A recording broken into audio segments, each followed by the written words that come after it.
Have you ever heard the saying, "The one who laughs today might be the one crying tomorrow"? Well, in the world of business, there's no story that proves this better than the epic tale of Blockbuster versus Netflix. It's a classic David and Goliath story, but with a twist that changed how we all watch movies forever. Let's turn back the clock. For anyone who grew up in the 80s and 90s, the name Blockbuster was pure magic. Friday night meant a trip to that big, blue and yellow store. The smell of popcorn, the excitement of wandering through endless aisles of VHS tapes and later, DVD discs. You'd spend ages picking out the perfect movie, maybe grabbing some candy at the checkout.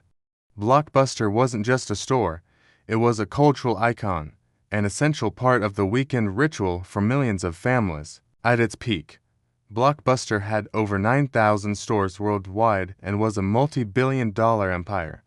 They were the undisputed kings of home entertainment. If you wanted to watch a movie at home, you went to Blockbuster. It was that simple. They were on top of the world, and it seemed like nothing could ever challenge their reign. Meanwhile, in 1997, a new, much smaller player entered the scene.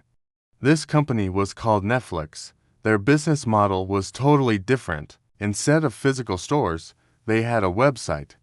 You'd go online, choose a movie, and they would mail the DVD right to your house. No late fees, a huge selection, and you didn't even have to leave your couch.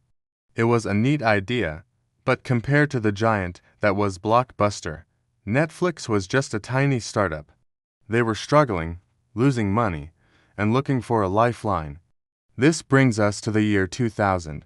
It's a moment that has since become legendary in business schools. The co-founders of Netflix, Reed Hastings and Mark Randolph, scheduled a meeting with the top executives at Blockbuster. They flew to Blockbuster's headquarters in Dallas with a bold proposal.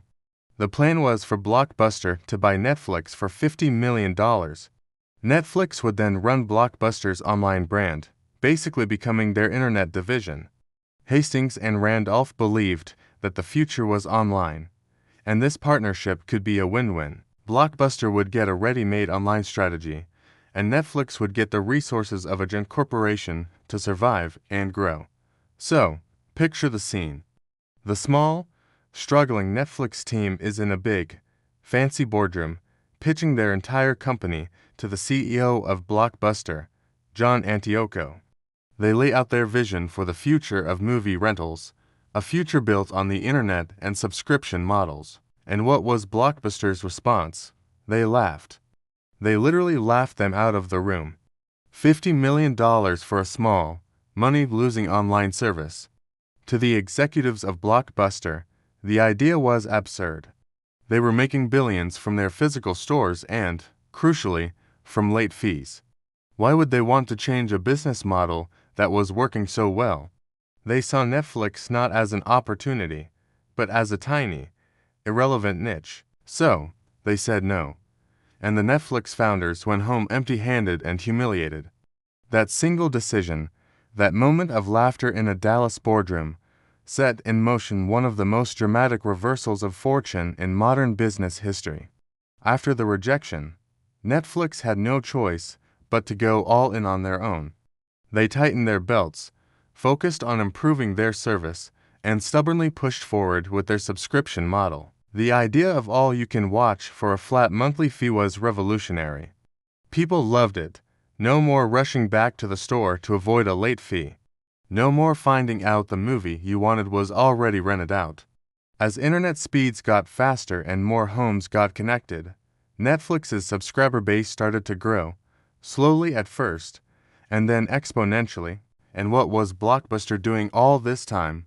They were sticking to their guns. They were convinced that their brick-and-mortar stores were invincible. They did make a few half-hearted attempts to compete online, launching their own Blockbuster online service, but their heart was never really in it. Their main business was still the physical stores, and they were afraid that a successful online business would cannibalize their store profits. They couldn't let go of the huge revenue they were making from late fees, which, ironically, was the very thing customers hated most. Then came the next big wave of disruption: streaming. Netflix saw it coming. They understood that mailing DVDs was just a temporary step. The real future was delivering movies and shows directly over the internet. In 2007, Netflix launched its Watch Now streaming service. At first, the selection was limited, and the quality wasn't always great. But they invested billions into it, knowing it was the future.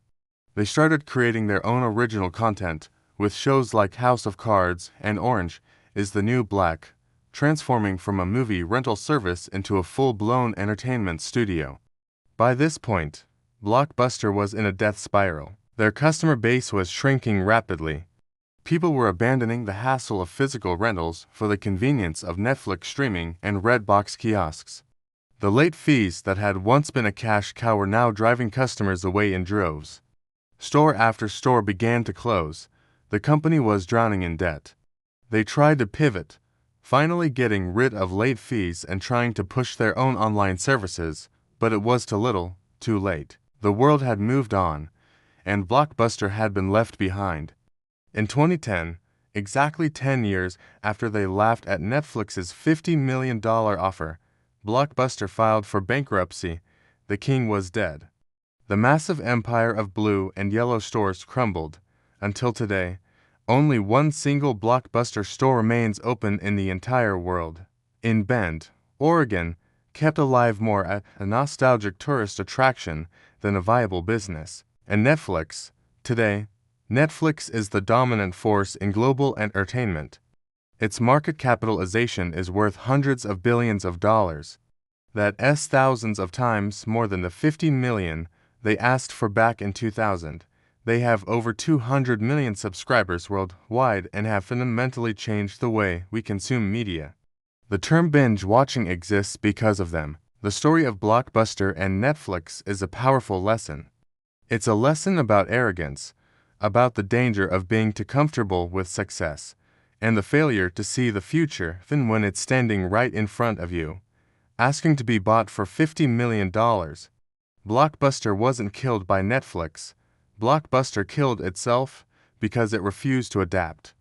They laughed at the future, and in the end, the future had the last laugh. It's a stark reminder that in a fast-changing world, the biggest risk is not taking one.